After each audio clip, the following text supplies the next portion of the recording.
ہم ان چیزوں کے پیچھے بھاگ رہے ہیں جو ہمارے لیے پیدا کی گئی تھی،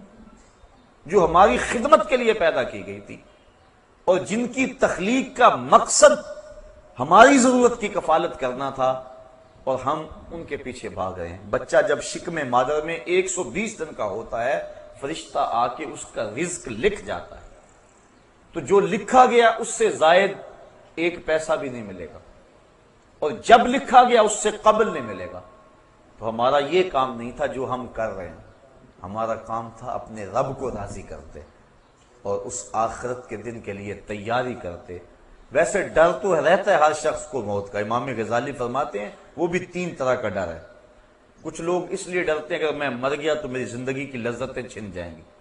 اب تو میرا وقار ہے، مسند ہے، عہدہ ہے، شان و شوکت ہے، زندگی کی لذتیں ہیں، دوست احباب کا ماحول ہے، خوش گپیاں ہیں، اگر میں مر گیا تو یہ سب کچھ جاتا رہے گا، اس وجہ سے وہ موت سے ڈرتا ہے۔ یہ ڈر انسان کی زندگی میں عیش و عشرت کو بڑھا دیتا ہے۔ بابر بعیش کوش کے عالم دوبارہ نیست،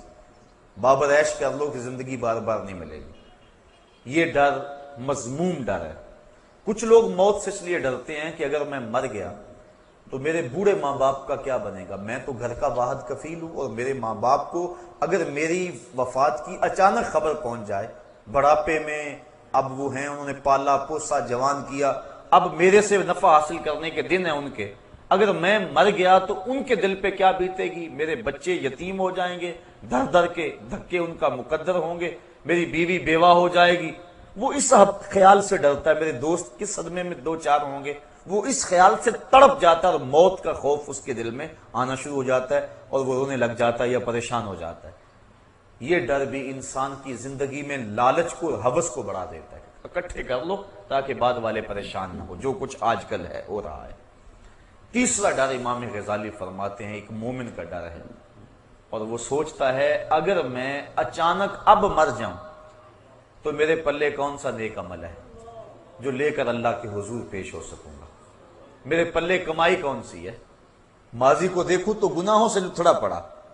اعمال کا دفتر دیکھوں تو خالی، تو کون سی شے ہے میرے پلے، کس منہ سے جاؤں گا اپنے رب کے ہاں۔ حضرت سری سختی ایک بزرگ ہیں،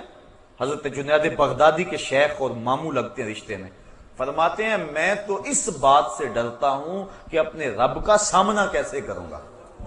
اس نے مجھے کیا دیا اور میں نے کیا کیا اس کے لیے۔ اور حضرت اقبال،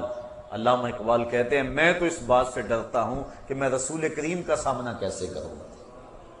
اور اللہ کی بارگاہ میں عرض کرتے ہیں تو غنی از ہر دو عالم من فقیر، روز معاشر عذر ہائے من پذیر، گر تو می بینی حسابم ناگزیر، از نگاہ مصطفیٰ پنہا بگیر۔ اے اللہ میرا حساب نہ لینا،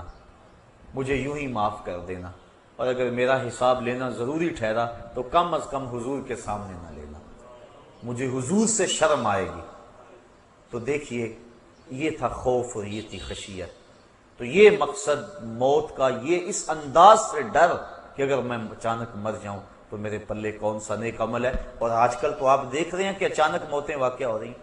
بندہ توبہ کو مؤخر کر دیتا ہے، وہ کہتا ہے کہ یار ابھی میری عمر نہیں ہے انشاءاللہ، کوئی کہتا ہے بس شادی میری ہو لے پھر اس کے بعد میں یہ کروں گا، کوئی کہتا ہے بس میں ریٹائرمنٹ لے لوں اس کے بعد میں نے حج کرنا ہے، پھر بچوں کی شادیاں کرنی ہیں، پھر میں ہوں گا مسجد ہوگی۔ یہ ایسے ایسے باتیں کر رہے جس طرح سب کچھ اس بندے کے قبضے میں ہو، کس نے یہ سب کچھ کرنا ہے، جبکہ یہ تو اپنی ایک سانس کا بھی مالک نہیں ہے، اسے تو ایک سانس کا نہیں پتا جو اندر گئی ہے وہ باہر آئے گی کہ نہیں، جو باہر ہے وہ اندر جائے گی کہ نہیں۔ جس بندے کا اتنا اختیار بھی نہیں ہے اپنی سانس پہ، وہ کہہ رہا ہے کہ بس جی آپ کی بات سمجھ آ گئی، انشاءاللہ میں ریٹائرمنٹ لے لوں، پھر میں بچوں کی شادیاں کر لوں، پھر میں حج پہ جانا ہے، پھر آ کے انشاءاللہ میں ہوں گا، مسجد ہوگی اور سنگے درے محبوب ہوگا، پھر میں جو ہے انشاءاللہ دیکھنا کیسا میرا زندگی کا رنگ بدلتا ہے۔ یہ وہ شخص کہہ رہا ہے جس کے قبضے میں ایک سانس بھی نہیں ہے، ابھی میں جوان ہوں، بس تھوڑی عمر اور ہو جائے، بس آپ انتظار کر لیں۔ یہ وہ کہہ رہا ہے، یہ نفس اندر سے آوازیں دے رہا ہے، یہ شیطان اس کو ایسی باتیں سکھا اور پڑھا رہا ہے تاکہ وہ توبہ کو مؤخر کر لے، اور اچانک اگر موت آ جائے تو یہ بری موت مرے۔ چونکہ اچانک موت سے تو حضور نے بھی پناہ مانگی نا، اللہم انی اعوذ بک من الموت الفجاۃ، اے اللہ اچانک موت سے میں تیری پناہ مانگتا ہوں۔ یعنی اچانک موت سے پناہ مانگی. آج کل تو کئی ڈھب ہیں اچانک موت کے، ایکسیڈنٹ ہو گیا، بم دھماکے ہو گئے، بیماریاں ایسی ہیں، اچانک بندہ اس دنیا سے چلا جاتا، اس کو توبہ کی توفیق ہی نہیں ملتی. تو انسان توبہ کو مستقبل پہ مؤخر کرے تو ایک تو اسے مستقبل کی خبر نہیں ہے، اور دوسرا اب وہ مؤخر کر رہا ہے جو حالت اس کے دل کی اب ہے، تو اس کے باوجود وہ مؤخر کر رہا ہے. تو جب 4 سال گزر جائیں گے دل اور سخت ہو جائے گا، تو کیا پھر اس کو ہو سکتا ہے خیال بھی نہ آئے کہ میں توبہ کر لوں.